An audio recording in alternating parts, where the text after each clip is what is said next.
welcome to Dental Thesis. And do like, share, and subscribe to my channel.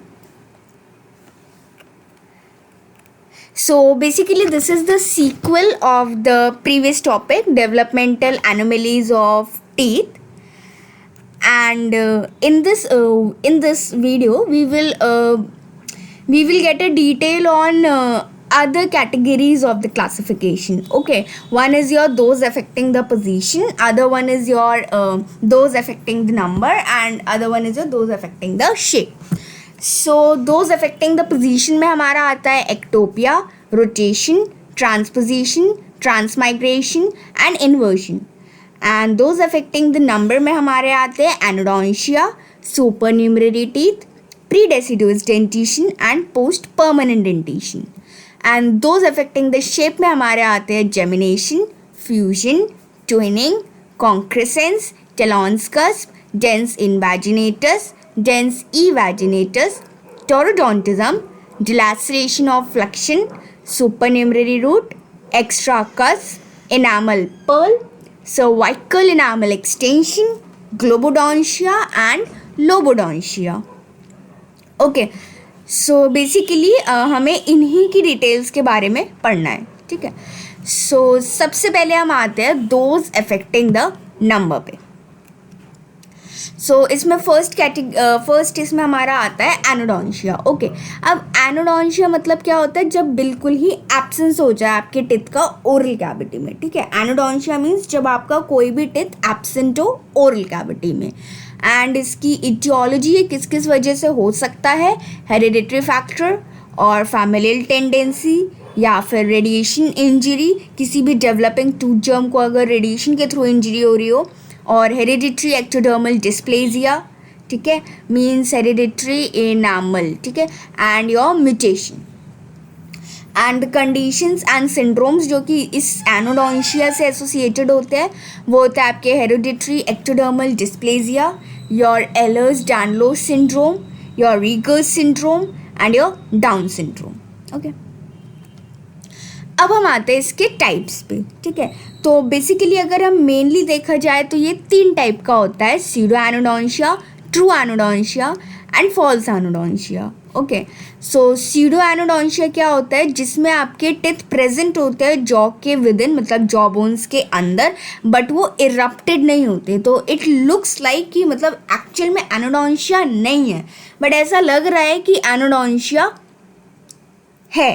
ठीक है, तो it is your pseudo एनोडोंशिया. ठीक है, illusion हो रहा है क्योंकि वो आपको ओरल कैविटी के अंदर दिख ही नहीं रहा है, क्योंकि वो आपके टिथ जो है वो जॉ बोन्स के अंदर प्रेजेंट है, जैसे कि आपके इम्पैक्टेड टूथ और एम्बेडेड टूथ है. ओके, देन कम्स, अगर हम फॉल्स एनोडोंशिया की बात करें तो जब आपके टिथ मिसिंग होते हैं ओरल कैविटी में, मतलब पहले थे वो कभी, ठीक है, बट अब वो प्रेजेंट नहीं है. तो मतलब ऐसा नहीं है कि शुरुआत से आपके टिथ के अंदर वो चीज़ प्रेजेंट नहीं है, बट हाँ वो आपका कुछ टाइम बाद वो चीज़ एब्सेंट हो चुकी है. ठीक है, तो इसमें आपका केस आता है एक्सट्रैक्शन का या फिर एक्सफोलिएशन का, कि मतलब कि जल्दी एक्सफोलिएट हो गए वो. ठीक है, उसके बाद हम आते हैं ट्रू एनोडोंशिया पे.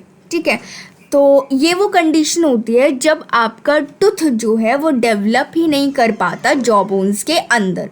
ठीक है, so it is a true condition कि ना तो यहाँ पे कोई इल्यूजन है और यहाँ पे बेसिकली पहले से ही प्रेजेंट नहीं है आपके जॉ बोन्स के अंदर, उसके डेवलपमेंट हो ही नहीं पाया टिथ का. ठीक है, तो अब ये भी हमारा टोटल हो सकता है और पार्शियल, 2 टाइप का हो सकता है. ठीक है, तो टोटल यानी कि जब सारे टीथ एब्सेंट हो जाए आपकी ओरल कैविटी के अंदर, कंजेनाइटली एब्सेंट हो, बाय बर्थ ही एब्सेंट हो, तो ये बहुत ही रेयर कंडीशन होती है. By birth in the sense मतलब जब आपके फॉर्म हो रहे होते हैं, जब आपका डेवलपमेंट हो रहा होता है तभी एब्सेंट हो जाए. ठीक है, बाय बर्थ नहीं, मतलब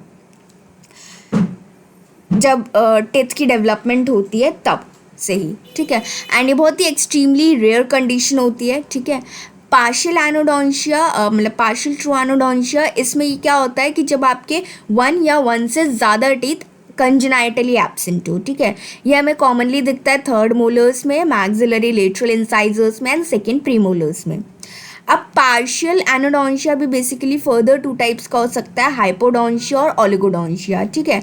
तो हाइपोडोंशिया जो होता है यानी कि अगर आपके लेस देन 6 टीथ एब्सेंट हो कंजेनाइटली तो वो हाइपोडोंशिया है, अगर आपके मोर देन 6 टीथ एब्सेंट हो कंजेनाइटली तो वो आपका ओलिगोडोंशिया है। So this was all about your anodontia, ठीक है। अब हम आते हैं सुपर न्यूमररी टीथ और इसको हम हाइपरडोंशिया भी कहते हैं, ठीक है। तो ऑब्वियसली नाम से ही हमें समझ आ रहा है कि एक्सेस ऑफ टीथ प्रेजेंट होगा आपकी डेंटल आर्च में, ठीक है। एंड ये वेरी कॉमनली आपको मेल्स के अंदर दिखाई देता है। ये आपका सिंड्रोम एसोसिएटेड भी हो सकता है और नॉन सिंड्रोम एसोसिएटेड भी हो सकता है, ठीक है।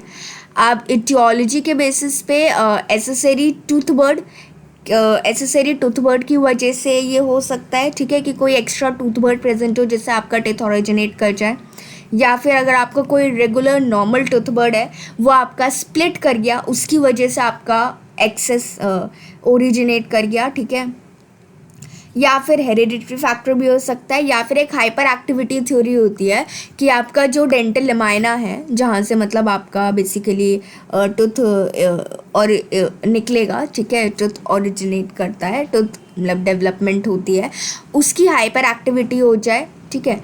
उसके बाद इसका क्लिनिकल सिग्निफिकेंस बेसिकली क्या होता है कि क्राउडिंग होगी, ऑब्वियसली माल ऑक्लूजन होगा और एस्थेटिक प्रॉब्लम्स होंगी, ठीक है। और इसकी वजह से आपका डेंटल केरीज और पेरिडोंटल प्रॉब्लम के चांसेस भी बहुत ज़्यादा बढ़ जाते हैं, ठीक है। और आपका अगर सुपर न्यूमररी टूथ अगर आपका इम्पैक्टेड रह जाता है, ठीक है, इम्पैक्टेड टीथ क्या होता है वो हमने पढ़ा था पहले, तो यानी कि इन प्रीवियस वीडियो, तो उससे हमारा डेंटिजिरस सिस्ट भी अराइज कर सकता है, ठीक है। एंड डेंटिजिरस सिस्ट हम आगे के चैप्टर्स में पढ़ेंगे। उसके बाद अब क्लासिफिकेशन सुपर न्यूमररी टीथ की, तो बेसिकली एक तो ये बेस्ड ऑन नंबर पे हो सकती है कि मतलब सिंगली प्रेजेंट है, एक इकलौता है, या फिर मल्टीपल टीथ्स ऐसे है। एक आपकी लोकेशन के बेसिस पे क्लासीफाई कर सकते हैं, तो 3 पार्ट में हम इसको क्लासीफाई करते हैं, मीजियोडेन, डिस्टोमोलर या फिर डिस्टोडेन और पैरामोलर, ठीक है। अगर हम मीजियोडेन की बात करें तो ये मोस्ट कॉमनली टिथ जो होता है वो हम मतलब मोस्ट कॉमन टाइप का ये सुपरन्यूमररी टिथ होता है, ठीक है, मीजियोडेन। और ये हमारा अपर सेंट्रल इंसाइजर्स, ये जो आपको 2 दिख रहे होंगे, ठीक है, तो अपर सेंट्रल इंसाइजर्स के बीच में प्रेजेंट होता है, ये जो आपको पेग शेप टीथ दिख रहा है, ठीक है। और ये स्मॉल कोनिकल इन शेप या पेग शेप होता है, ठीक है। और ये हमारा इरप्टेड भी होता है, कई बार इम्पैक्टेड रह जाता है, और इन्वर्टेड भी हो सकता है, ठीक है।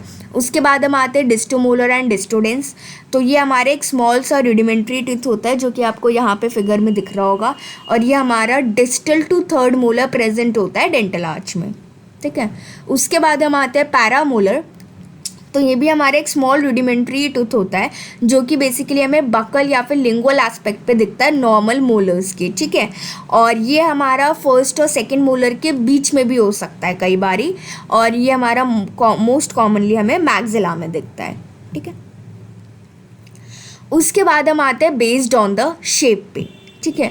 तो बेस्ड ऑन द शेप पे ये 4 टाइप्स का हो सकता है, कोनिकल, ओडोंटोम, ट्यूबरकुलेट एंड सप्लीमेंटल, ठीक है। सो इसका एक अगर हम निमोनिक देखा जाए तो कॉट्स, ठीक है, COTS, ठीक है। तो इसके स्टार्टिंग वर्ड से लेके कॉट्स इसका निमोनिक हो सकता है लर्न करने के लिए, ठीक है। अब हम सबसे पहले हम आते हैं कोनिकल पे, तो ये मोस्ट कॉमन टाइप का होता है आपका परमानेंट डेंटेशन के अंदर, ठीक है। और इसमें वही आपको एक small pegged shape conical tooth दिखेगा जो कि यहाँ पे आपको दिख रहा होगा, ठीक है, जो कि आपको एज अ मीजियोडेन दिख रहा है, ये मतलब कि 2 सेंट्रल इंसाइजर्स के बीच में ये लोकेटेड है, या फिर ये हमें कई बार ऐसे हाई इनटू द पैलेट भी दिखता है, मतलब थोड़ा सा ऊपर की साइड पे, ठीक है। और इसकी वजह से कई बार परमानेंट इंसाइजर्स की डिस्प्लेसमेंट और रोटेशन हो जाती है, ठीक है। देन वी कम टू ओडोंटोम, तो बेसिकली वैसे ये एक टाइप यूनिवर्सली एक्सेप्टेड नहीं था, एंड अब जैसे कि हमें पता है कि हमारा डेंटल टीथ जो होता है, हमारा जो एक डेंटल कंपोनेंट है, ये मोर देन 1 टिश्यू से कंपोज्ड है, तो इसीलिए हम इसको कंपोजिट ओडोंटोम कहते हैं, ठीक है। और ये हमारा फर्दर 2 टाइप्स का होता है, कॉम्प्लेक्स और कंपाउंड, ठीक है। तो कॉम्प्लेक्स मतलब जब एकदम हमें डिफ्यूज मास दिखे डेंटल टिश्यू का, टोटली डिसऑर्गेनाइज्ड, ये किसी भी टीथ को रिजेंबल नहीं कर रहा। और कंपाउंड यानी कि जब एक इसकी स्पेसिफिक एनाटमी हो जो कि आपके नॉर्मल टूथ से सिमिलर दिख रही हो, ठीक है। उसके बाद हम आते हैं ट्यूबरकुलेट टाइप पे, तो इसके अंदर बेसिकली मोर देन 1 कस्प या फिर ट्यूबरकल हमें दिखता है। पेयर्ड और ये बैरल शेप्ड होता है, ठीक है। ये हमारा लोकेटेड होता है palatal aspect of central incisors पे, ठीक है, पीछे की साइड, ठीक है। और ये हमारा एसोसिएटेड होता है कि इसकी वजह से हमारे जो इंसाइजर्स का डिलेड इरप्शन होता है, ठीक है। उसके बाद हम आते हैं सप्लीमेंटल पे। तो ये बहुत ही कॉमन होता है प्राइमरी डेंटिशन के अंदर, ठीक है। यहाँ पे बेसिकली हमारा डुप्लीकेशन ऑफ टिथ हो जाता है नॉर्मल सीरीज़ में, जैसे कि यहाँ पे आप देख रहे होंगे कि यहाँ पे आपका इस टिथ का डुप्लीकेशन दिख रहा है। मतलब कि सपोज करो अगर इंसाइजर का डुप्लीकेशन हो रहा है तो इंसाइजर सीरीज़ की एंड में जाके वो इंसाइजर लगेगा। अगर कैनाइन का डुप्लीकेशन हो रहा है तो वो कैनाइन के बाद जाके लगेगा। तो जब उसकी उस टाइप के टिथ की सीरीज़ ख़त्म होगी, उस सीरीज़ के एंड में जाके लगेगा, ठीक है। So this is the thing. और ये हमें हमेशा end of the tooth series पे फाउंड होता है, ठीक है। मतलब वही टूथ सीरीज़ के एंड पे, मतलब पूरे डेंटल आर्च के एंड पे नहीं, उस टूथ इंसाइजर या कैनाइन या प्रीमोलर या मोलर जोन सा भी टूथ का डुप्लीकेशन है उसके सीरीज़ के एंड में जाके हमें मिलता है, ठीक है। एंड मोस्ट कॉमन टूथ हमारा होता है परमानेंट मैक्सिलरी लेटरल इंसाइजर, ठीक है। उसके बाद अब इससे एसोसिएटेड कंडीशंस और सिंड्रोम्स क्या होते हैं, क्लीडोक्रेनियल डिस्प्लेजिया होता है, ठीक है, जो कि हम बाद में पढ़ेंगे क्या होता है। एल्पर्ट सिंड्रोम होता है, ठीक है। एक हमारा गार्डनर सिंड्रोम होता है, इसमें हमारे मल्टीपल सुपरन्यूमरेरी टिथ होते हैं, ठीक है। एक हमारा एलर्स डैनलो सिंड्रोम होता है, डाउन सिंड्रोम होता है और cleft lip and cleft palate होता है, ठीक है। These are the conditions and syndromes associated with your supernumerary teeth. और ट्रीटमेंट क्या होता है, बस हमें इसको एक्सट्रैक्शन ही करना होता है, ठीक है। अब अगर हम एक गार्डनर सिंड्रोम है जो कि इसमें थोड़ा सा इम्पॉर्टेंट है, जिसके फीचर्स बेसिकली आपको पता होने चाहिए, ठीक है। ये कई बार वाइवा में पूछ लिया जाता है गार्डनर सिंड्रोम। तो बेसिकली ये आपका ऑटोसोमल डोमिनेंट इनहेरिटेंस शो करता है, ठीक है। और इटियोलॉजी ये जेनेटिक फैक्टर्स की वजह से होता है। इसके अंदर क्लिनिकल फीचर्स क्या होते हैं कि अगर हम पहले एक तो इसके अंदर मल्टीपल पॉलीपोसिस होती है लार्ज इंटेस्टाइन की, ठीक है, पॉलीफॉर्मेशन होती है, डेस्मॉइड ट्यूमर्स होते हैं, ठीक है, एपिडर्मॉइड ट्यूमर्स और सेबेशियस सिस्ट भी हमें दिखाई देती है। और अगर हम डेंटल फाइंडिंग देखें तो ऑस्टियोमा होता है जॉस का और स्कल बोन्स का, ठीक है। मतलब एक बोनी स्वेलिंग दिखती है हमें जॉस के अंदर, ठीक है। मल्टीपल इम्पैक्टेड सुपरन्यूमरेरी टिथ होते हैं इसके अंदर। Done. So this was about your supernumerary teeth. उसके बाद हम आते हैं प्री डेसिडुअस डेंटिशन। तो बेसिकली इन्फेंट्स में के अंदर होता है ये कि इन्फेंट्स जो कि ऐसे स्ट्रक्चर्स के साथ बॉर्न होते हैं कुछ जो कि हमें इरप्टेड टिथ की तरह शो होते हैं। मतलब कि they are not teeth, but उनके पास कुछ ऐसे स्ट्रक्चर्स होते हैं जो कि अपीयर करते हैं इरप्टेड टीथ की तरह, जिनको हम वही बोलते हैं प्री डेसिडुअस डेंटिशन, ठीक है। तो पहले तो ऐसा कहा जाता था कि ये हमारा अराइज कर रहा है एसेसरी डेंटल लमाइना से, ठीक है, एसेसरी डेंटल लमाइना के एसेसरी बड से। बट उसके बाद ये थ्योरी ज़्यादा टाइम तक चली नहीं। अब हम इसको ऐसा माना जाता है कि ये आपका हॉर्निफाइड एपिथेलियल स्ट्रक्चर्स है जो कि केराटिन से फिल्ड होते हैं, जो कि हमें जिंजाइवा पे दिखते हैं, क्रेस्ट ऑफ द रिज पे, और इनको हम dental lamina cyst of the newborn कहते हैं, ठीक है, dental lamina cyst of the newborn. और यूजुअली हमें मैंडिबुलर इंसाइजर एरिया पे ही हमें दिखता है एपिथेलियल स्ट्रक्चर, ठीक है, जो कि हमारे केराटिन से फिल्ड है।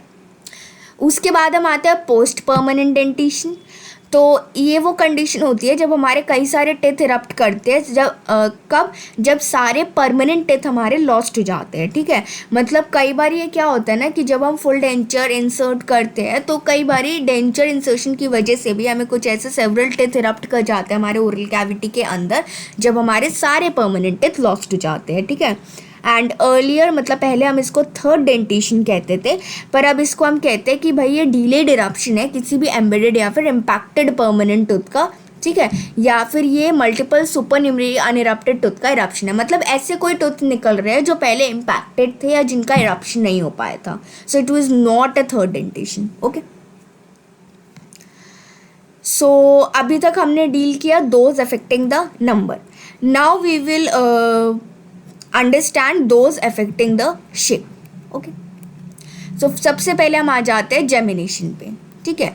सो बेसिकली ये हमारी एक डेवलपमेंटल एनोमली है जिसको हम इनकम्प्लीट फॉर्मेशन ऑफ मतलब बेसिकली एक डेवलपमेंटल एनोमली है जिसमें क्या होता है कि यहाँ पे आपका इनकम्प्लीट फॉर्मेशन होता है टू टीथ का, ठीक है। ये आपका इनकम्प्लीट फॉर्मेशन हो रहा है टू टीथ का। जो कि आपका एक क्या होता है ना कि एक सिंगल टूथ जर्म से, आपको पता है हर एक टूथ जर्म से आपका टूथ इरप्ट करता है, ठीक है। तो एक सिंगल टूथ जर्म से उसका इनकम्प्लीट डिवीजन हुआ, ठीक है, अटेम्प्ट हुआ उसका डिवीजन का, तो इनकम्प्लीट डिवीजन हुआ जिसकी वजह से इनकम्प्लीट फॉर्मेशन हुआ टूथ का, ठीक है। और अब इससे हमारा या तो हमारा कंप्लीटली सेपरेटेड क्राउन भी निकल सकता है, या फिर हमारा ऐसा इनकम्प्लीटली सेपरेटेड क्राउन निकलता है जिसकी सिंगल रूट और रूट कैनाल होती है, ठीक है। ये हमारा डेसिडुअस और परमानेंट डेंटेशन दोनों को अफेक्ट करता है। कॉमनली अफेक्ट करता है डेसिडुअस मैंडिबुलर इंसाइजर्स को और परमानेंट मैक्सिलरी इंसाइजर्स को, ठीक है। और क्लिनिकली इस टूथ में हमें दिख रहे होगे आपको एक्सट्रीमली वाइडेंड क्राउन दिखता है, ठीक है। इंडेंटेशन और ग्रूव दिखता है बीच में, जो कि आपको यहाँ पे ये दिख रहा होगा, ठीक है, जो कि एक शो करता है कि यहाँ पे एक डिवीजन का अटेम्प्ट हुआ है, ठीक है। और जेमिनेशन के अंदर ऑब्वियसली बात है यहाँ पे इनकम्प्लीट डिवीजन है, तो सेम नंबर ऑफ टेथ आपको दिखाई देंगे ओरल कैविटी के अंदर, जो कि 32 होते हैं। नेक्स्ट हम आते हैं फ्यूजन पे, ठीक है। तो बेसिकली फ्यूजन क्या होता है कि जब आपके दो एजेस से नॉर्मली सेपरेटेड टूथ जर्म्स जो है वो यूनाइट कर जाते हैं। जैसे कि आप इस पिक्चर में देख रहे होगे कि यहाँ पे आपका दो अलग अलग टूथ जर्म जो है वो आपको यूनाइट करते हुए नज़र आ रहे होंगे, ठीक है। सो इसमें हमें एक लास्ट सा क्राउन दिखता है दो नॉर्मल टीथ की जगह पे, ठीक है। और वो लेवल ऑफ डेंटिन पे फ्यूज्ड होते हैं वो टीथ, ठीक है। अब अगर तो हमारा फ्यूजन जो है वो कैल्सिफिकेशन के पहले हो गया, ठीक है, तो मतलब हमारा कंप्लीट फ्यूजन होता है जिसमें हमारी सिंगल क्राउन और सिंगल रूट डेवलप करती है, ठीक है। अगर वो क्राउन कंप्लीशन के बाद होता है तो ऑब्वियसली बात है कि अब सिर्फ रूट्स का यूनियन होगा, ठीक है। ये हमारा डेसिडुअस और परमानेंट दोनों डेंटिशन को अफेक्ट करता है। Incisor teeth more commonly affected होते हैं, ठीक है। फ्यूजन हमारा कंप्लीट भी हो सकता है और इनकम्प्लीट भी हो सकता है, ठीक है। और फिजिकल फोर्स और प्रेशर की वजह से एक कॉन्टैक्ट प्रोड्यूस होता है to edges in tooth germs के बीच में, जिसकी वजह से ये फ्यूजन होता है। तो ये वन ऑफ द एथियोलॉजिकल फैक्टर हम इसको कंसिडर कर सकते हैं, ठीक है। और ऑब्वियसली बात है फ्यूजन में हमारा एक टीथ कम हो जाएगा क्योंकि दो टूथ जर्म मिल गए, ठीक है। तो हमें 31 टीथ दिखाई देंगे ओरल कैविटी में। उसके बाद हमने पढ़ा ही था कि ये दो टाइप का होता है, कंप्लीट और इनकम्प्लीट, ठीक है। कंप्लीट जब हमारा फ्यूजन कैल्सिफिकेशन से पहले हो रहा हो तो हमें क्या दिखेगा, सिंगल रूट और सिंगल क्राउन, है ना। और इनकम्प्लीट अगर हमारा फ्यूजन जो है वो लेटर स्टेजेस पे होता है तो वो सिर्फ और सिर्फ रूट्स तक लिमिटेड रहता है, ठीक है। अब हम आते हैं कॉन्क्रेसेंस पे। तो बेसिकली ये एक डेवलपमेंटल एनोमली होती है जिसमें क्या होता है कि रूट्स जो होती है ना टू और मोर एडजॉइनिंग टिथ की, वो यूनाइटेड हो जाती है सिमेंटम से। जैसे कि आप इस पिक्चर में देख भी रहे होंगे कि यहाँ पे आप देखो, यहाँ पे ये रूट जो है वो यूनाइटेड हो गई, ठीक है, सिमेंटम से। और ये हमारा रूट फॉर्मेशन के बाद होता है, ठीक है। जब हमारा रूट फॉर्मेशन कंप्लीट हो जाता है उसके बाद ये होता है। अब इसका कॉजेस क्या क्या हो सकता है, किसी ट्रॉमेटिक इंजरी की वजह से हो सकता है, ठीक है, या फिर क्राउडिंग ऑफ टिथ की वजह से हो सकता है कि बहुत ज़्यादा क्राउडिंग हो रही है टिथ की, जिसकी वजह से इंटरडेंटल बोन जो है वो रिजॉल्व हो गई। अब क्या होगा, वहाँ पे फिर सीमेंटम एक्यूमुलेट होता रहेगा और वो दोनों टूथ के रूट को सीमेंटम के लेवल पे यूनाइट करवा देगा, ठीक है। वही हाइपरसिमेंटोसिस की वजह से हो सकता है, और हाइपरसिमेंटोसिस हमारा क्रॉनिक इन्फ्लेमेशन की वजह से हो सकती है। तो कॉन्क्रेसेंस हमें मोस्टली मैक्सिलरी सेकेंड और थर्ड मोलर टिथ्स के बीच में देखने को मिलता है, ठीक है। और क्लिनिकल सिग्निफिकेंस क्या होता है कि ऑब्वियसली बात है एक्सट्रैक्शन में डिफिकल्टी होगी, क्योंकि जब आप एक टूथ को जब आप एक्सट्रैक्ट करने पे आओगे तो उससे यूनाइटेड आपके दूसरे टूथ की रूट है तो वो भी साथ में एक्सट्रैक्ट हो जाएगा, ठीक है। अब उसके बाद हम आते हैं ट्विनिंग पे। सो बेसिकली एक डेवलपमेंटल एनोमली होती है जिसमें क्या होता है कि कंप्लीट डिवीजन हो जाता है। हमने जेमिनेशन में पढ़ा था कि इनकम्प्लीट डिवीजन था, ठीक है।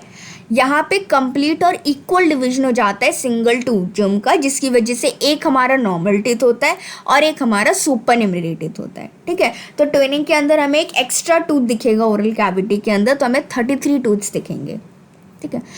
अब हमने ये चारों चीज़ें पढ़ लिया and it is very clear I think. Fusion जहाँ पे आपका टूथ जो है वो फ्यूज़ कर रहे हैं, दो टूथ जर्म आपके फ्यूज़ कर रहे हैं एक दूसरे के साथ, है ना। कंप्लीट और इनकम्प्लीट हो सकता है, राइट। मतलब ऑब्वियसली वो डिपेंड करता है कि वो कौन से स्टेज पे जाके हो रहा है, ठीक है। जेमिनेशन अभी हमने पढ़ा कि एक इनकम्प्लीट डिवीजन होता है जिसमें रूट और रूट कैनाल तो आपको सिंगल मिलेगी, साथ में क्राउन आपको कम्प्लीटली सेपरेटेड या फिर इनकम्प्लीटली सेपरेटेड मिल सकता है, ठीक है। ट्विनिंग जहाँ पे आपको बिल्कुल कंप्लीट डिवीजन होता है तो सब कुछ 2-2 हो जाता है, ठीक है। और कॉन्क्रीसेंस जहाँ पे आपका रूट यूनाइटेड होता है एक सीमेंटम के थ्रू, ठीक है। सो बहुत ईजी थे ये चारों, कोई कन्फ्यूजन नहीं होगी इनमें। अब हम आते हैं डिलासरेशन और फ्लेक्शन पे, ठीक है। तो बेसिकली डिलासरेशन या फिर अदर नेम जिसका फ्लेक्शन होता है, क्या होता है कि इसमें एक शार्प बेंड या फिर कर्व आता है रूट या फिर क्राउन ऑफ द टूथ में, ठीक है। एटियोलॉजी तो बेसिकली ये आपका ट्रॉमा की वजह से हो सकता है, या फिर अगर डेसिडुअस टूथ को इंजरी हो रही है तब हो सकता है, या फिर ये एडियोपैथिक हो सकता है। और मोस्टली इफेक्टेड टूथ इसके होते हैं मैक्सिलरी इंसाइजर्स और थर्ड मोलर्स, ठीक है। अब कर्व आप देख रहे हो आपको एपाइकल लेवल पे भी प्रेजेंट दिख सकता है, ठीक है, या फिर आपको मिडल लेवल पे या फिर आपको cervical portion of the root पे भी दिख सकता है, जो कि डिपेंड करता है कि मतलब किस टाइम पे कौन सी स्टेज पे जाके, मतलब किस टाइम पे जाके वो ट्रॉमा अकर हुआ है उस टूथ को, ठीक है। So as you can see in the picture आपको एक कर्व दिख रहा होगा दोनों पिक्चर्स में, ठीक है। This is what the dilaceration is. अब बेसिकली सी एग्जैक्टली ये आपको लॉन्ग एक्सिस दिख रही है टूथ की, और यहाँ से आपको डायरेक्शन दिख रहा है कि ये आपका डिलासरेटेड पोर्शन है रूट का, दिख रहा है एंगल बनता हुआ। अब पैथोजेनेसिस, तो बेसिकली क्या होता है, ट्रॉमा हुआ, ठीक है, आपका पार्शियली कैल्सिफाइड टूथ जर्म के अंदर, ठीक है, जो आपका भी पार्शियली कैल्सिफाइड था। अब डिस्प्लेसमेंट होगी hard calcified crown portion of the tooth की, मतलब जब भी वो आपका आगे आपका बेंड आ रहा होगा, ठीक है, कर्व आ रहा होगा, तो वहाँ से आपका डिस्प्लेस हो जाएगा बाकी का पोर्शन ऑफ द टूथ, ठीक है।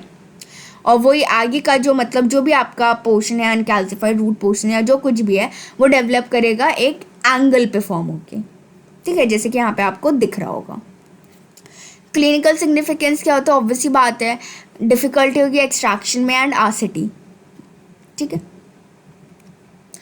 अब हम आते हैं टेलॉन कस्प पे, ठीक है। तो बेसिकली ये बहुत ही एनोमेलस, मतलब इसमें क्या होता है कि आपको एक एडिशनल कस्प दिखता है, जो कि लिंगुअली आप यहाँ पे देखो आपको एक एडिशनल कस्प अराइज करता हुआ दिख रहा होगा लिंगुअली सिंगुलम एरिया से, ठीक है, और वो एक्सटेंड करता है बिल्कुल इंसाइजल एज तक, ठीक है, as a prominent T shape projection की तरह, ठीक है। और ये वेरी कॉमनली आपको परमानेंट डेंटिशन के अंदर दिखता है, ठीक है, और रेयरली दिखता है आपको डेसिडुअस डेंटिशन में। तो ये आपको मोस्ट कॉमनली अफेक्टेड टीथ इसके होते हैं परमानेंट मैक्सिलरी इंसाइजर्स, ठीक है, और मोर मतलब परमानेंट मैक्सिलरी लेटरल इंसाइजर्स में ज़्यादा, ठीक है, एंड लेस फ्रिक्वेंटली आपको दिखता है मैंडिबुलर इंसाइजर्स के अंदर। तो यहाँ पे एक आपको एक ईगल का टेलॉन, जैसे कि जो आप ब्लैक ब्लैक देख रहे हो ना, ये ईगल का टेलॉन होता है, तो आपको इसी की तरह बिल्कुल प्रोजेक्शन दिखता है, तो इसलिए हम इसको टेलॉन कस्प कहते हैं, ठीक है। एडिशनल कस्प है ये, और ये ईगल के टेलॉन की तरह रिजेंबल कर रही है, ठीक है। अब इसके कॉजेज़ क्या होते हैं, बेसिकली लोकल एनवायरमेंटल फैक्टर की वजह से हो सकता है, या फिर ये आपका जेनेटिक फैक्टर की वजह से हो सकता है, ठीक है। क्लिनिकल सिग्निफिकेंस क्या है कि इसमें बेसिकली टेलॉन कस्प आपका नॉर्मली अपीयरिंग एनामल और डेंटिन से कंसिस्ट करता है, और फ्यू केसेस में आपको वाइटल पल्प टिश्यू भी दिखती है, ठीक है। यूजुअली ये एसिम्प्टोमेटिक होता है और बाकी इंटरफेयर कर सकता है ऑक्लूजन के साथ, ठीक है। और ससेप्टेबिलिटी इसकी होती है केरीज के साथ, मतलब कि इसमें आपको लिंगुअल पिट फॉर्मेशन दिखती है, ठीक है। ऑब्वियसली बात है, अगर ये आपका बहुत ज़्यादा ऊपर तक एक्सटेंड कर गया तो आपको ऑक्लूजन में प्रॉब्लम आएगी, अगर ये छोटा सा है तो एसिम्प्टोमेटिक है, इसमें ज़्यादा कुछ दिक्कत आएगी नहीं। और बीच में आप देख रहे होगे ये जो आपको कस्प दिख रहा है, ये आपको थोड़ा सा बीच में आपको एक लिंगुअल पिट फॉर्मेशन दिखेगी, ठीक है, क्योंकि ये बिल्कुल ऐसे ऑपोजिट है, एक दूसरे साइड से कर्व और एक दूसरे साइड से कर्व है, ठीक है। अब इससे एसोसिएटेड सिंड्रोम आपको एक तो वेरी कॉमनली, वैसे तो इससे एसोसिएटेड कई सारे सिंड्रोम्स हैं, बट मोस्ट कॉमनली जो आपको याद रखना है दैट इज़ योर रुबिन्स्टन ताइबी सिंड्रोम। बाकी इसके अलावा स्टर्ज वीबर सिंड्रोम और मोर सिंड्रोम भी इससे एसोसिएटेड होते हैं, बट मोस्ट इंपॉर्टेंटली टेलॉन कस्प के साथ एसोसिएटेड सिंड्रोम जो कि रिमेंबर रखना है वो है आपका रुबिन्स्टन ताइबी सिंड्रोम, ठीक है। और इसका ट्रीटमेंट क्या होता है कि बेसिकली आपको लिंगुअल पिट्स की रिस्टोरेशन कर सकते हो, ठीक है, ताकि केरीज ना हो, और या फिर आप उस कस्प को ही रिडक्शन करवा सकते हैं अगर वो ऑक्लूजन में इंटरफेयर कर रही है तो, ठीक है। अब बेसिकली थोड़ा सा हम फीचर्स याद कर लेते हैं रुबिन्स्टन ताइबी सिंड्रोम के। तो बेसिकली जस्ट फीचर्स जो कि आपको रिमेंबर रखने हैं बिकॉज वाइवा में पूछा जाता है। तो इसके फीचर्स क्या होते हैं कि एक तो डिलेड डिसेंट होता है टेस्टिस का मेल के अंदर, ठीक है, और स्ट्रक्चर और हेड सर्कमफ्रेंस बोन है सब कुछ आपका 50th परसेंटाइल मतलब 50% से कम होता है। ब्रॉड थंब एंड टो होता है, ठीक है, कैरेक्टरिस्टिक फेशियल फीचर्स होते हैं बंदे को, और टैलेंस कस्प जो कि हमने पढ़ा, ठीक है। उसके बाद अब हम आते हैं डेंस इनवैजिनेटस, या फिर हम डेंस इंडेंटे भी कहते हैं इसको, या फिर इसका अदर नेम डायलेटेड कॉम्पोजिट ओडोंटोम भी होता है, या फिर टूथ विद इन टूथ भी होता है। बेसिकली डेंस इंडेंटे का मतलब ही होता है टूथ विद इन टूथ, ठीक है, और या फिर प्रेग्नेंट टूथ भी होता है because tooth within tooth. तो ये तीनों नाम तो बहुत क्लियरली लिंक्ड है एक दूसरे से, dens in dente, tooth within tooth और प्रेग्नेंट टूथ, ठीक है। सो बेसिकली एक डेवलपमेंटल मतलब कि आपका एनोमली है जिसमें क्या होता है डीप सरफेस इन्वेजिनेशन होता है क्राउन या फिर रूट पोर्शन पे, ठीक है। इन्वेजिनेशन तो पता ही है किसी चीज़ के अंदर ऐसे मतलब थोड़ा सा अगर कोई मतलब इन्वेजिनेट हो रहा है, ठीक है, किसी चीज़ के ऐसे अंदर जा रहे हैं, ठीक है, तो क्या होता है इसमें इनामल लाइंड कैविटी जो होती है वो कि टूथ के अंदर जाती है, ठीक है, मतलब इनामल लाइंड कैविटी टूथ के अंदर जाती है, with in the tooth present होती है, इसलिए हम इसको डेंस इंडेंटे भी कहते हैं, और डेंस इंडेंटे का ही मतलब होता है टूथ विद इन टूथ, ठीक है। तो कंडीशन मोस्ट प्रोबेबली क्यों होती है, क्योंकि आपका इन्वेजिनेशन होता है इनामल ऑर्गन का कैल्सिफिकेशन से पहले, ठीक है। एटियोलॉजिकल फैक्टर्स इसके क्या हो सकते हैं, इंक्रीज्ड लोकलाइज्ड एक्सटर्नल प्रेशर की वजह से कि बाहर का प्रेशर इतना ज़्यादा है कि इनामल जो है वो अंदर इनामल ऑर्गन आपका इन्वेजिनेट कर रहा है, या फिर फोकल ग्रोथ रिटार्डेशन की वजह से, या फिर फोकल ग्रोथ स्टिमुलेशन की वजह से, ठीक है।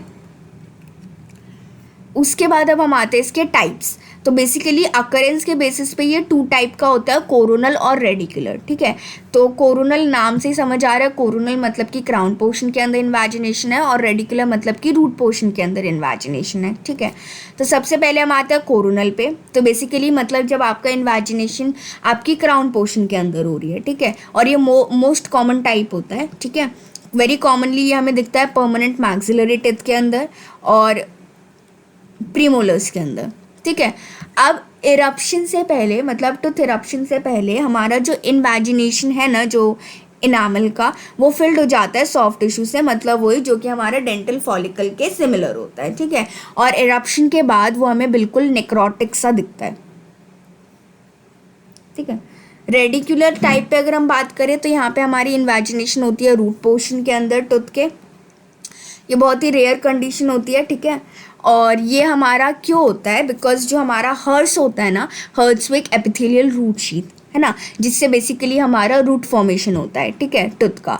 तो क्या होता है ना कि हमारा इसका प्रोलिफरेट होने के बाद, ये हर्स का प्रोलिफरेशन होने के बाद क्या होता है कि हमारे एक स्ट्रिप ऑफ इनामल जो है वो एक्सटेंड करता है रूट सरफेस के अंदर। तो हो गया ना कि इनामल लाइंड कैविटी प्रेजेंट हो गई हमारे रूट सरफेस के रूट पोर्शन के अंदर, ठीक है। तो ये हमारा इन्वेजिनेशन मोस्टली हमारा lateral aspect of the root पे होता है, ठीक है, जैसे कि आपको इस पिक्चर में भी दिख रहा होगा। अब उसके बाद सबसे पहले हम आते हैं कोरोनल डेंस इन्वेजिनेशन के फर्दर सब टाइप्स पे, ठीक है। तो ये बेसिकली 3 टाइप का हो सकता है, टाइप 1 मतलब टाइप 1 जो कि माइल्ड फॉर्म होता है, टाइप 2 जो कि इंटरमीडिएट फॉर्म होता है, और टाइप 3 जो कि एक्सट्रीम फॉर्म होता है, ठीक है। तो सबसे पहले हम आते हैं टाइप 1 पे। तो इसमें क्या होता है कि इन्वेजिनेशन, ये जो आपको ब्लैक कलर से दिखती है, this is basically the invagination, ठीक है। तो इन्वेजिनेशन बिल्कुल क्राउन तक ही कन्फाइंड है, वो भी सीजे के अंदर अंदर, मतलब सीजे आपको यहाँ पे दिख रहा होगा, ठीक है। तो इसी के ऊपर ऊपर तक ये कन्फाइंड है इन्वेजिनेशन, ठीक है। टाइप 2 इंटरमीडिएट फॉर्म, इसमें आपकी invagination below the CJ extend दिख रही है आपको, ये सीजे की लाइन वहाँ पे जहाँ पे आपका ये ऊपर से जो वाइट पोर्शन चला रहा है ना वहाँ पे ख़त्म हो रहा है, ठीक है। तो आपको सीजे से एक्सटेंड करता हुआ इन्वेजिनेशन दिख रहा है, और बाकी ये पल्प के साथ कम्युनिकेट कर भी सकता है और नहीं भी कर सकता, ठीक है। उसके बाद हम आते हैं टाइप 3 एक्सट्रीम फॉर्म पे। तो यहाँ पे आपकी जो इन्वेजिनेशन हो रही है वो बियॉन्ड द पल्प जा रही है, ठीक है, मतलब बिना पल्प से कम्युनिकेट किए हुए वो बियॉन्ड द पल्प जा रही है। पल्प आपका ये रेड कलर का मटेरियल आपको दिख रहा होगा, ठीक है, तो बियॉन्ड द पल्प जा रही है। ठीक है, रूट के थ्रू, और वो परफोरेट कर रही है अपाइकल और लेटरल रेडिकुलर एरिया को बिना किसी पल्प से कम्युनिकेट किए। ठीक है, उसके बाद अब हम आते हैं रेडियोग्राफिक फीचर। तो यहाँ पे आपका जो अफेक्टेड टूथ है वो डिमॉन्स्ट्रेट करता है कि यहाँ पे आपकी एक एनलार्जमेंट होती है, डीप पियर शेप्ड इन्वेजिनेशन होती है जो कि इनामल से लाइंड होती है। तो यहाँ पे आप देख रहे होगे, ये यहाँ पे आपको एक थोड़ी सी ब्लैक कलर सी ब्लैक शेड से लाइन दिख रहा होगा, तो ये आपकी इनामल लाइंड है, इनामल लाइनिंग है। ठीक है, इन्वेजिनेशन की क्लिनिकल सिग्निफिकेंस क्या होता है कि बेसिकली जो इन्वेजिनेशन है वो इन्वेजिनेशन जो है वो एक्सट्रीमली प्रोन होता है केरीज से। ठीक है, केरीज के बहुत ज़्यादा चांसेस होते हैं। और जो आपका टाइप 3 फॉर्म था डेंस इन्वेजिनेटिस का, वो आपका एक डायरेक्ट कम्युनिकेशन करवा देता है ओरल कैविटी और पेरियपाइकल टिश्यूज़ के बीच में, जिसकी वजह से ऑब्वियसली बात है इन्फ्लेमेटरी लीशंस आपको दिखेंगे। और इसमें आपका लिंगुअल पिट का भी डेवलपमेंट होता है। ठीक है, ट्रीटमेंट क्या होता है कि यहाँ पे एक तो आपका अर्ली डिटेक्शन होता है। ठीक है, आप अर्ली डिटेक्शन करके आप उसका प्रोफाइलैक्टिक रिस्टोरेशन कर सकते हो ताकि केरीज के चांसेस थोड़े से रिड्यूस हो जाए। ठीक है, उसके बाद अब हम आते हैं डेंस इवैजिनेटिस पे। अब इसके भी बहुत सारे नाम है। One is your Leong's premolar, one is your evaginated odontome, one is your occlusal tuberculated premolar, other one is your occlusal enamel pearl, और या फिर आपका सेंट्रल ट्यूबरकल। ठीक है, ये सेंट्रल ट्यूबरकल क्यों है ये तो आपको इस फिगर से ही कंफर्म हो गया होगा कि बीच में आपको एक ट्यूबरकुलर कस्प की तरह उभरता हुआ दिख रहा है। ठीक है, सो बेसिकली आपकी एक अनदर डेवलपमेंटल एनोमली है टूथ की, जिसमें क्या होता है कि आपका जो क्राउन है ना, वहाँ पे आपको एक ग्लोब या फिर निप्पल शेप की आउटवर्ड प्रोजेक्शन दिखती है ऑक्लूजल सर्फेस पे, जैसे कि आपको इस फिगर के अंदर दिख रहा है। ठीक है, तो क्लिनिकली आपको एक एक्स्ट्रा कस्प की तरह दिखेगा और ये कॉमनली होता है मंगोलियन पीपल्स के अंदर। ठीक है, एंड बहुत ही रेयर होता है वाइट पीपल्स के अंदर। ठीक है, अब बेसिकली पैथोजेनेसिस, तो मंगोलियन और वाइट से हम बेसिकली कंट्री डिनोट कर रहे हैं। ठीक है, पैथोजेनेसिस, तो बेसिकली इसमें क्या होता है कि आपका इनर एनामल एपिथेलियम जो होता है ना, इनर एनामल एपिथेलियम और जो आपका डेंटल पैपिला होता है, ठीक है, इनर एनामल एपिथेलियम और जो डेंटल पैपिला होता है उसका एलोंगेशन और प्रोलिफरेशन हो जाता है डेंटल ऑर्गन के अंदर। ठीक है, इनर एनामल एपिथेलियम और डेंटल पैपिला का एलोंगेशन और प्रोलिफरेशन हो जाता है एक लोकलाइज्ड एरिया पे डेंटल ऑर्गन के अंदर। ठीक है, क्लिनिकल सिग्निफिकेंस क्या होता है कि ये आपको प्राइमरीली आपके प्रीमोलर्स को इफेक्ट करता है। ठीक है, तभी इसका नाम लियोंग्स प्रीमोलर रखा गया था। ठीक है, या फिर आपका ऑक्लूजल ट्यूबरकुलेटेड प्रीमोलर, क्योंकि ऑक्लूजल सर्फेस पे एक एक्स्ट्रा ट्यूबरकल दिख रहा है प्रीमोलर के अंदर। ठीक है, और ये थोड़ा थोड़ा ये मोलर्स को भी इफेक्ट करता है। ठीक है, यूजुअली आपको बायलेटरल होता है, मतलब अगर आपके डेंटल आर्च की एक राइट साइड पे होगा तो ऑब्वियसली बात है लेफ्ट साइड के अंदर भी होगा, मतलब कंपलसरी नहीं है बट मोस्टली ऐसा होता है। ठीक है, मैंडिबुलर प्रिडोमिनेंस के साथ, मतलब वो ये मैंडिबुलर प्रीमोलर्स को ये ज़्यादा इफेक्ट करता है। तो आपको एक एक्स्ट्रा कस्प की तरह दिखेगा ऑक्लूजल सर्फेस पे बक्कल और लिंगुअल कस्प के बीच में। ठीक है, जैसे कि यहाँ पे आपको दिख रहा है बक्कल और लिंगुअल कस्प के बीच में यहाँ पे एक आपको एक्स्ट्रा कस्प दिखाई दे रहा है। ठीक है, ये आपका टूथ इरप्शन के साथ भी इंटरफेयर कर सकता है, ऑक्लूजल डिसहार्मनी भी कॉज कर सकता है। ठीक है, ऑब्वियसली बात है। और कभी कभी एक्स्ट्रा कस्प जो है उसके अंदर पल्प भी होता है, तो उसकी वजह से पल्प का अगर होगा वो तो पल्प एक्सपोजर हुआ, जिसकी वजह से आगे फर्दर कॉम्प्लिकेशंस और पेन्स उस टूथ पे आएंगी।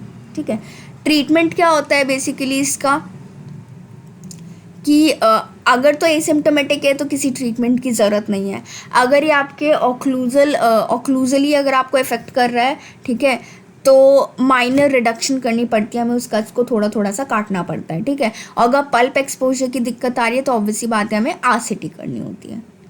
ठीक है, उसके बाद अब हम आते हैं एक अदर टाइप पे, that is shovel shaped incisors. ठीक है, तो एक टाइप का वेरिएंट ही होता है डेंस इनवैजिनेटस का। बेसिकली ये जब आपका इनवैजिनेटस नहीं, डेंस इवैजिनेटस। ठीक है, तो अगर आपका डेंस इवैजिनेटस प्रीमोलर और मोलर में ना हो के अगर आपका इंसाइजर पे हो रहा है तब हम ये कहते हैं कि वो शोवल शेप्ड इंसाइजर्स हैं, क्योंकि यहाँ पे आप देखो आपको एक प्रोमिनेंट मार्जिनल रिज है, तो आपको प्रोमिनेंट मार्जिनल रिजेस दिख रही है ट्राइंगल शेप में, है ना, और जो कि लिंगुअल सरफेस बिल्कुल हॉलो एक गड्ढा सा दिख रहा है, ठीक है, जो कि आपको एकदम स्कूप ऑफ द शोवल की तरह ये रिजेंबल कर रहा है।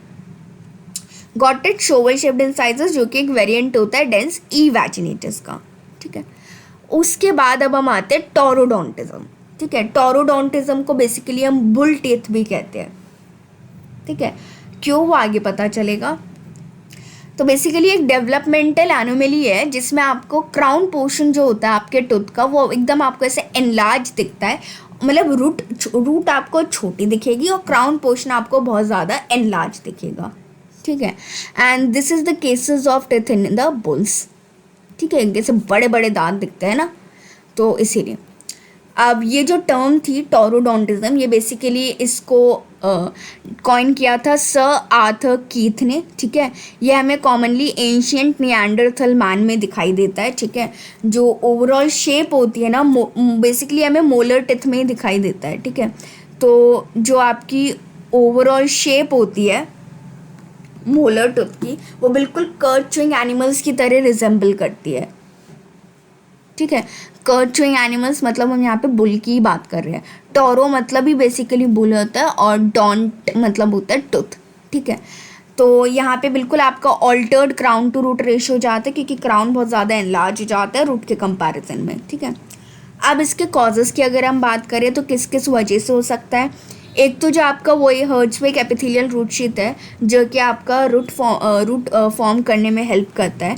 तो क्या होता है ना कि वो इनवैजिनेट नहीं कर पाता अपने नॉर्मल लेवल पे, ठीक है, डेवलपमेंट के वक्त पे, तभी आपका टोरोडोंटिज्म होता है।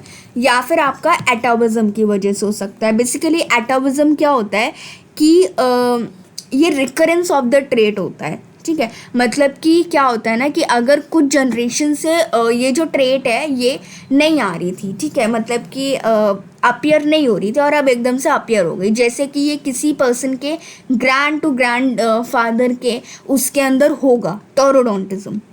उसके बाद ये कई टाइम तक नहीं आई। अब जो चाइल्ड हुआ उसको ये वापस से ट्रेट रिकर किया, ठीक है। So this is basically the एटाविज्म, ठीक है। उसके बाद ये मेंडेलियन रेसेसिव ट्रेट भी है, और या फिर ये आपका म्यूटेशन की वजह से भी हो सकता है। जब डेंटेनोजेनेसिस हो रहा था, मतलब जब आपकी रूट फॉर्मेशन हो रही थी, तो तब ओडोंटोब्लास्टिक डेफिशिएंसी की वजह से भी ये म्यूटेशन अकर हो सकता है, ठीक है। सो बेसिकली यहाँ पे आपको पिक्चर में दिख ही रहा होगा कि आपको कितना ऐसा बड़ा सा क्राउन दिख रहा है एंड रूट कितनी छोटी सी है ना। अब क्लिनिकल एंड रेडियोलॉजिकल फीचर्स, तो बेसिकली ये परमानेंट टिथ को ज़्यादा इफेक्ट करता है, ठीक है, डेसिडस टिथ के कंपैरिजन में। ये यूनिलेटरल भी हो सकता है, बायलेटरल भी हो सकता है। मोलर्स इससे बहुत फ्रिक्वेंटली अफेक्टेड होते हैं। टिथ आपको यूजुअली रेक्टेंगुलर इन शेप दिखेगा, जैसे कि आपको दिख भी रहा होगा, और बहुत ही मिनिमल सी कंस्ट्रक्शन दिख रही होगी आपको सर्वाइकल एरिया पे, ठीक है। और इसमें बिल्कुल आपको एलोंगेटेड क्राउन और एनलार्ज पल्प चैम्बर दिखता है, जैसे कि आप यहाँ पे देख सकते हो, ठीक है। और एपाइकली प्लेस्ड आपका फर्केशन एरिया होता है, यहाँ पे देखो, यहाँ पे फर्केशन एरिया इस लेवल पे है, तो ये आपका एपाइकली प्लेस्ड फर्केशन एरिया है, ठीक है। और एक्सीडिंगली बहुत ज़्यादा ही शॉर्ट रूट्स दिखती है, ठीक है। अब उसके बाद बेसिकली हम आते हैं इसके टाइप्स पे, ठीक है। तो इसको शॉ ने क्लासीफाई किया था, ठीक है। एपाइकल डिस्प्लेसमेंट कहाँ पे है, मतलब फर्केशन एरिया कहाँ पे प्लेस्ड है, ठीक है, तो उसके बेसिस पे इसको क्लासीफाई किया था। तो 3 टाइप में इसको क्लासीफाई किया था। One is your hypotaurodont which is the very mild thing, ठीक है। One is your mesotaurodont which is the moderate form, and one is your hypertaurodont which is your severe form, ठीक है। तो this is the normal furcation level यहाँ पे होती है किसी भी टिथ की, ठीक है। तो अब अगर हम हाइपोटोरोडोंट की बात करें तो furcation area below the normal है, बट वो सर्वाइकल 1/3 पोर्शन के अंदर ही है।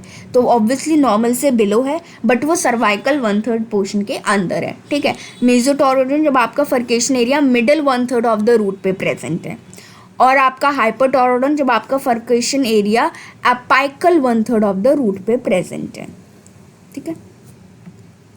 So this was all about your टोरोडोंटिज्म, ठीक है। एंड हाँ, इससे सिंड्रोम एसोसिएटेड कौन कौन से होते हैं टोरोडोंटिज्म से? बेसिकली आपका एक क्लिनफिंटर सिंड्रोम होता है, डाउन सिंड्रोम होता है, पॉलीएक्स सिंड्रोम होता है, और आपका एक्टोडर्मल डिस्प्लेसिया होता है। ठीक है, ectodermal dysplasia is basically one of your skin disorder, जो कि हम उस चैप्टर में बात करेंगे। ठीक है, and Down syndrome we have already studied, ठीक है, in your tongue video. And Klinefelter syndrome ये अभी हम पढ़ेंगे। ठीक है, तो बेसिकली क्लिनफिंटर सिंड्रोम क्या होता है? ये आपकी ट्राइसोमी होती है एक्स क्रोमोसोम की, वो भी मेल्स के अंदर। ठीक है, तो आपको XXY पेयर दिखता है। ठीक है, ये एक आपका जेनेटिक डिसऑर्डर होता है और इसमें बिल्कुल आपको फेमिनाइज्ड फिजिक दिख रही होगी, जैसे कि आप इस पिक्चर में भी देख सकते हो, आपको फेमिनाइज्ड फिजिक दिखती है। ठीक है, अब फीचर्स क्या क्या होते हैं? ऑब्वियसली बात है, हम यहाँ से एक एक करके समझना स्टार्ट करते हैं। टॉल स्टेचर होता है, ठीक है, स्लाइटली फेमिनाइज्ड फिजिक दिखती है, ठीक है, माइल्डली इम्पेयर्ड उसका IQ लेवल होता है, ठीक है, और टेंडेंसी होती है टू लूज द चेस्ट पे कोई भी हेयर नहीं दिखता उसके, फीमेल टाइप का प्यूबिक हेयर पैटर्न होता है उसको, ठीक है, स्मॉल एकदम टेस्टिस होता है, ऑस्टियोपोरोसिस होती है उसको। ठीक है, this is one of your bone disorder, जो कि हम वहाँ पे बात करेंगे। और ब्रेस्ट डेवलपमेंट होती है कई केसेस में, पुअर बियर्ड ग्रोथ, बियर्ड नहीं होती, बंदे को बियर्ड नहीं आती। ठीक है, और फ्रंटल बाल्डनेस जो होती है वो बिल्कुल एब्सेंट होती है। एंड वेरी कॉमन जो हमने डेंटल फीचर के अंदर कंसिडर किया, दैट इज योर टोरोडोंटिज्म। ठीक है, और साथ में प्रोग्नाथिक जॉ भी होता है बंदे का। Clear? So this was all about your taurodontism और उससे एसोसिएटेड सिंड्रोम क्लिनफिंटर सिंड्रोम। ठीक है, उसके बाद अब हम आते हैं सुपर न्यूमररी रूट पे। ठीक है, तो बेसिकली ये क्या होता है कि जब आपका वन और मोर एक्स्ट्रा रूट्स होते हैं, ठीक है, then that is your super numerary root. ठीक है, अब रूट आपकी कर्व्ड भी हो सकती है, स्ट्रेट भी हो सकती है और डाइवर्जेंट भी हो सकती है, जैसे कि यहाँ पे आपको बिल्कुल स्ट्रेट रूट दिख रही है। ठीक है, ये आपका डेसिडुअस और परमानेंट दोनों डेंटिशन को अफेक्ट करता है, और कॉमनली इन्वॉल्व टिथ जो होते हैं वो आपके परमानेंट मोलर्स होते हैं, मैंडिबुलर कस्पिड्स होते हैं और आपके प्रीमोलर्स होते हैं। ठीक है, उसके बाद अब इसका क्लिनिकल सिग्निफिकेंस क्या होता है कि एक तो डिफ़िकल्टी होती है एक्सट्रैक्शन में, ठीक है, और आपको RCT में भी प्रॉब्लम होती है, क्योंकि ऑब्वियसली रूट ज़्यादा है ना, तो उसको एक्सट्रैक्ट करने में ज़्यादा टाइम लगेगा और ज़्यादा डिफ़िकल्टी होगी। ओके, उसके बाद अब हम आते हैं इनामल पर्ल। ठीक है, जिसके कई सारे अदर नेम्स है, जैसे कि इनामलोमा, इनामल ड्रॉप, इनामल नोड्यूल और इनामल एक्सोस्टोसिस। ठीक है, तो अब बेसिकली इसमें क्या होता है, इसमें आपका इनामल प्रेजेंट होता है ग्लोब्यूल के फॉर्म में, ठीक है, CJ पे या फिर cervical third of the root पे। ठीक है, जैसे कि आप इस पिक्चर में देखो, यहाँ पे आपको ये इनामल ग्लोब्यूल फॉर्म होता हुआ दिख रहा है, सॉरी यहाँ पे नहीं, ये यहाँ पे जो आपको वाइट कलर का एक मोटा सा ग्लोब्यूल दिख रहा है ना, ये आपका इनामल पर्ल है। ठीक है, तो ये आपको या तो आपको ये सर्वाइकल 1/3 ऑफ द रूट पे भी दिख सकता है, या फिर ये आपको ऐसे ठीक है CJ पे भी दिख सकता है। सो बेसिकली आपका white dome shaped calcified projection होता है एनामल का, जो कि आपको फॉकेशन एरियाज पे दिखता है कई बार मोलर टिथ के अंदर।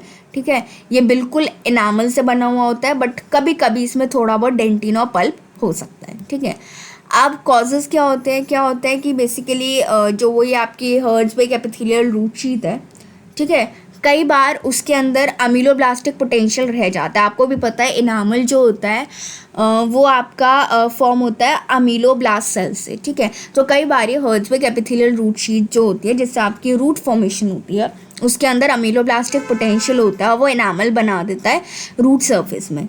ठीक है, या फिर आपका कई बार लोकलाइज बल्जिंग हो जाती है ओडोंटोब्लास्टिक लेयर की। ठीक है, तो उस वजह से भी आपको एक इनामल पर्ल दिख सकता है, या फिर आपके थोड़े बहुत अमीलोब्लास्ट सेल्स जो होते हैं वो मिसप्लेस होके उस पोजीशन पे आ जाते हैं। ठीक है, उसके बाद अब हम आते हैं क्लिनिकल फीचर्स। तो ये आपका डेसिडस और परमानेंट डेंटिशन दोनों को इफेक्ट करता है, सिंगल या फिर मल्टीपल, मतलब ये एक हो सकता है फिर बहुत सारे हो सकते हैं। ठीक है, कॉमनली हमें दिखता है रूट्स ऑफ मैक्सिलरी मोलर्स में और उसके बाद हमें मैंडिबुलर मोलर्स में। ठीक है, इसका हाईएस्ट इंसिडेंस होता है एशियन पीपल के अंदर। ठीक है, और ग्लोब्यूल का डायमीटर बेसिकली 1:3 mm होता है, और ये आपका पेरिडोंटल डिस्ट्रक्शन करवा सकता है मोलर्स के अंदर। ठीक है, या फिर जिंजाइवा में इंजरी, फिजिकल इंजरी के चांसेस कई बार बढ़ जाते हैं, ठीक है। और अगर आपका डेसिडुअस टीथ इन्वॉल्व है इसमें तो उसकी डिलेड एक्सफोलिएशन होगी, बिकॉज एवरीबडी नो कि इनामल रिजॉर्प्शन जो होता है वो बहुत ही ज़्यादा स्लो प्रोसेस होता है, ठीक है। अब ये भी फर्दर 2 टाइप्स का हो सकता है, एक्स्ट्रा डेंटल और इंट्रा डेंटल, ठीक है। तो एक्स्ट्रा डेंटल मतलब कि रूट सरफेस पे हमें सामने सामने से दिख रहा है, और इंट्रा डेंटल यानी कि डेंटिन के अंदर है, ठीक है। रेडियोग्राफिक फीचर पे हमें ये बिल्कुल dense radio OPEC hemispherical projection की तरह दिखता है हमें ये रूट सरफेस पे, ठीक है। और क्लिनिकल सिग्निफिकेंस क्या होता है कि ऑब्वियसली ढंग से क्लीनिंग नहीं हो पाती और प्लेक वगैरह रह जाता है, ठीक है। और ट्रीटमेंट क्या होता है, ओडोंटोप्लास्टी या फिर इनामलोप्लास्टी, ठीक है। This is a very conservative treatment. उसके बाद अब हम आते हैं सर्वाइकल इनामल एक्सटेंशंस पे, ठीक है। तो अब बेसिकली क्या होता है कि यहाँ पे आप देखो, यहाँ पे आपको ट्राइंगुलर एक्सटेंशन दिख रही है ना, CJ की स्ट्रेट लाइन के बजाय। तो यही होता है कि ट्राइंगुलर एक्सटेंशन होती है इनामल की, ये इनामल की ही एक्सटेंशन हो रही है ट्राइंगुलर CJ से फर्केशन एरिया की तरफ पे मोलर टीथ के अंदर, ठीक है। This is basically cervical enamel extension, ठीक है। ये बहुत कॉमनली हमें मैंडिबुलर मोलर्स के अंदर दिखता है और ये फ्रिक्वेंटली इन्वॉल्व करता है बाइफर्केशन एरिया को buccal surface of the root पे, ठीक है, buccal surface of the root के बाइफर्केशन एरिया पे। अब ये भी 3 टाइप के अंदर क्लासिफाइड है, टाइप 1, टाइप 2 एंड टाइप 3, ठीक है। तो टाइप 1 जहाँ पे हमारा इनामल प्रोजेक्ट मतलब just below the CJ enamel project कर रहा होता है, ठीक है, ट्राइंगुलर एक्सटेंशन होता है। टाइप 2 जहाँ पे वो बिलो द CJ होता है बट अभी भी वो फर्केशन एरिया को इन्वॉल्व नहीं कर रहा, ठीक है। और टाइप 3 जब वो आपके फर्केशन एरिया को भी ये पूरा ट्राइंगुलर एक्सटेंशन आपका इन्वॉल्व करता है, ठीक है, इजी। उसके बाद अब इसकी क्लिनिकल सिग्निफिकेंस क्या होती है कि इनामल एक्सटेंशंस की वजह से क्या होता है ना कि आपका पेरिडोंटल अटैचमेंट जो होता है वो लॉस हो जाता है और उसकी वजह से आपकी 2 चीज़ों की फॉर्मेशन हो जाती है, पेरिडोंटल पॉकेट और बक्कल बाइफर्केशन सिस्ट, ठीक है। So these 2 can be formed in the affected teeth because of that triangular enamel extension, ठीक है। उसके बाद अब हम आते हैं ग्लोबोडोंशिया पे। तो बेसिकली ग्लोबोडोंशिया इसके अंदर आपको ऑटोजोमल डोमिनेंट इनहेरिटेंस शो होती है, ठीक है। और ये आपका साइज, शेप और नंबर तीनों चीज़ों का इफेक्ट करता है टिथ के, ठीक है। और इसमें आपका बल्बस और एनलार्ज्ड क्राउन होता है, आपको एकदम यहाँ पे आप देखो आपको बिल्कुल बल्बस और एनलार्ज क्राउन दिख रहे हैं प्राइमरी केनाइन के, प्राइमरी एंड परमानेंट मोलर्स के, है ना। और पोस्टीरियर टिथ कैसे होते हैं, एकदम बल्बस, एकदम हैवी से होंगे और फ्यूज्ड जाते हैं कई बारी, ठीक है। और माल फॉर्म्ड क्राउन होता है जिसमें आपको बिल्कुल भी कस्प और ग्रूव वगैरह फोसा ये सब विजिबल नहीं होता। आपको देखो ना, आपको बिल्कुल एकदम ऐसे बल्बस ग्लोब की तरह या फिर आपको ऐसे बल्बस ऐसा लग रहा है ना, इसमें आपको कहीं पे भी कस्प या ग्रूव वगैरह दिखाई नहीं दे रहा, ठीक है। और ये आपका एसोसिएटेड होता है ओटोडेंटल सिंड्रोम से, ठीक है। अब बेसिकली ओटोडेंटल सिंड्रोम के फीचर्स क्या होते हैं, एक तो आपको ग्लोबोडोंशिया दिखता है, ठीक है, एक आपको कोलोबोमा ऑफ आई दिखता है, जैसे कि हमने वो ट्रेशर कॉलिन लास्ट मतलब बहुत जो हमने वीडियो जो मैंने वीडियो मतलब जो डेवलपमेंटल एनोमली ऑफ जॉ की वीडियो के अंदर आपने पढ़ा था ट्रेशर कॉलिन सिंड्रोम। तो उस ट्रेशर कॉलिन सिंड्रोम के अंदर हमने वो जो डाउन स्लैंटिंग ऑफ आईज पढ़ी थी, that is your coloboma of the eye, ठीक है। वो भी हमें इस ओटोडेंटल सिंड्रोम के अंदर दिखता है और हाई फ्रिक्वेंसी का हियरिंग लॉस दिखता है, ठीक है। और ट्रीटमेंट क्या होता है इसका, ऑब्वियसली बात है टूथ एक्सट्रैक्शन। मतलब अगर हम डेंटल दिक्कत की बात करें, ठीक है, डेंटल फीचर की अगर हम बात करें तो उसका ट्रीटमेंट क्या होगा, टूथ एक्सट्रैक्शन, और फिर हमें उसके बाद ऑर्थो ट्रीटमेंट करके उसका फॉलोअप देते हैं, ठीक है। उसके बाद हम आते हैं अब लोबोडोंशिया, ठीक है। तो ये बहुत ही रेयर ऑटोजोमली इनहेरिटेड डिसऑर्डर होता है, ठीक है। अब इसके क्लिनिकल फीचर्स क्या होते हैं, ये एक टाइप का सिंड्रोम सा समझ लो, इसके अंदर बहुत सारे आपको डेंटल फीचर्स दिखेंगे जो कि ऐसे ही डेवलपमेंटल एनोमली से लिंक्ड होंगे, ठीक है। जैसे कि आपको मल्टी ट्यूबरकुलर मोलर क्राउन्स दिखते हैं, ठीक है, जैसे कि आप इस फिगर में भी देख सकते हो, आपको मल्टी ट्यूबरकुलर मोलर क्राउन्स दिखते हैं, ठीक है। और आपको एकदम सिंगल कोनिकल अनबाइफर्केटेड पोस्टीरियर, जैसे यहाँ पे देखो सबको पता है मोलर और प्रीमोलर के अंदर मतलब मोलर के अंदर अगर हम बात करें 2 या फिर 3 रूट्स होती है ना, बट यहाँ पे आपको सारे मोलर्स के अंदर सिंगल एकदम कोनिकल और अनबाइफर्केटेड पोस्टीरियर रूट्स दिखाई दे रही होंगी, ठीक है। और आपको कार्निवोरस स्ट्रक्चर दिखता है कैनाइन और प्रीमोलर एरिया का, मतलब देखो बिल्कुल शार्प आपको टिप दिखाई देते हैं, ठीक है, जैसे कि आपको दिख रहे हैं। और इसके अंदर आपको एक तो डेंस इनवैजिनेटिस भी नज़र आता है, ठीक है, और जनरलाइज माइक्रोडोंशिया भी होता है, ठीक है। So these all are your dental features, जो कि मतलब कंपाइल्ड डेंटल फीचर्स थे कई सारे को मिला के, ठीक है। रेडियोग्राफिकली आपको पिरामिडल शेप की मोलर रूट्स दिखेंगी सिंगल रूट कैनाल के साथ, है ना। और प्रीमोलर के अंदर आपको कैरेक्टरिस्टिक टेपरिंग दिखेगी जैसा कि आपको दिख रहा है, ठीक है, वेरी इजी। और ट्रीटमेंट क्या होता है इसका, हम कंजर्वेटिव ट्रीटमेंट करवाते हैं बेसिकली। तो जो भी क्राउन में डिफेक्ट होता है वो आपका एंडोडोंटिकली मैनेज होता है, ठीक है। So this was about your those affecting the shape, ठीक है। अब हम आते हैं those affecting the position. So basically इसमें हम सबसे पहले हम आते हैं एक्टोपिया पे, ठीक है। सो इसमें क्या होता है कि आपका रिमोट लोकेशन होता है टूथ का, ठीक है, मतलब आपका जो टूथ है उसका रिमोट लोकेशन हो जाता है, ठीक है, away from its normal position. जैसे कि आप यहाँ पे देखो, ये आपका अपनी नॉर्मल पोजीशन से हट के आपको देखो आपको एकदम अलग जगह टूथ दिख रहा है, ठीक है, this is basically your ectopia. अब इसका एग्जाम्पल क्या होता है कि जैसे कि मैक्सिलरी कैनाइन ही है बेसिकली ये, है ना, तो वो आपका नेजल कैविटी के अंदर इरप्ट करता है या फिर मैक्सिलरी साइनस या फिर इनर कैंथस ऑफ आई पे, ठीक है, मतलब अपनी पोजीशन से हट के कहीं और वो इरप्ट कर रहा है। और आपका मैंडिबुलर थर्ड मोलर या तो फिर आपका एंगल ऑफ मैंडिबल पे इरप्ट करता है, फिर लोअर बॉर्डर ऑफ मैंडिबल या फिर स्किन ऑफ द चीक से, ठीक है। उसके बाद हम आते हैं ट्रांसपोजिशन। तो इसमें क्या होता है कि आपकी टू टिथ जो है वो अपनी पोजीशन एक्सचेंज कर लेते हैं कि आप देखो ये वाला प्रीमोलर जो है वो यहाँ पे आ गया और ये कैनाइन यहाँ पे आ गया, ठीक है, तो इन्होंने अपनी पोजीशंस एक्सचेंज कर ली दोनों ने एक दूसरे से, ठीक है। तो ये मतलब जैसे कि वही हमने देखा मैक्सिलरी कैनाइन और प्रीमोलर के बीच में, बाकी ये मैंडिबुलर कैनाइन और लेटरल इंसाइजर्स के बीच में भी हो सकता है, ठीक है। उसके बाद हम आते हैं रोटेशन पे। तो ये बहुत ही डेवलपमेंटल एनिमल, इसमें क्या होता है कि आपका जो टूथ है वो आपका पार्शली या फिर कंप्लीटली टर्न कर जाता है अपनी एक्सिस पे, देख रहे हो ना, पार्शली या फिर कंप्लीटली टर्न कर गया। तो ये हमें कॉमनली दिखता है, हमें मैक्सिलरी सेकेंड प्रीमोलर के अंदर हमें कंप्लीट रोटेशन दिखती है और मैक्सिलरी सेंट्रल और मतलब वही सेंट्रल इंसाइजर और फर्स्ट प्रीमोलर के अंदर हमें पार्शियल रोटेशन दिखती है, ठीक है।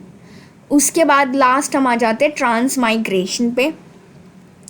तो बेसिकली इसमें क्या होता है, आपका अनइरप्टेड टूथ के अंदर होता है। सबसे पहली बात तो आपका ट्रांसमाइग्रेशन एकदम ही अनइरप्टेड टूथ के अंदर होता है।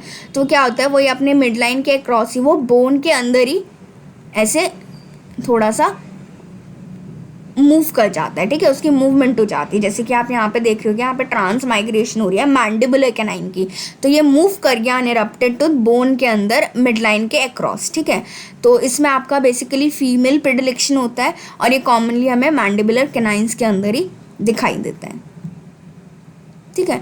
So this was basically end of your video, जिसमें हमने पढ़ा those affecting the number, those affecting the shape and those affecting the position, ठीक है, which was very easy. So I hope you understand well in this video, okay, and in description box एक छोटा सा Q&A session होगा for you guys, ठीक है, and try to do it and don't forget to like, comment and subscribe to my channel. Thank you guys.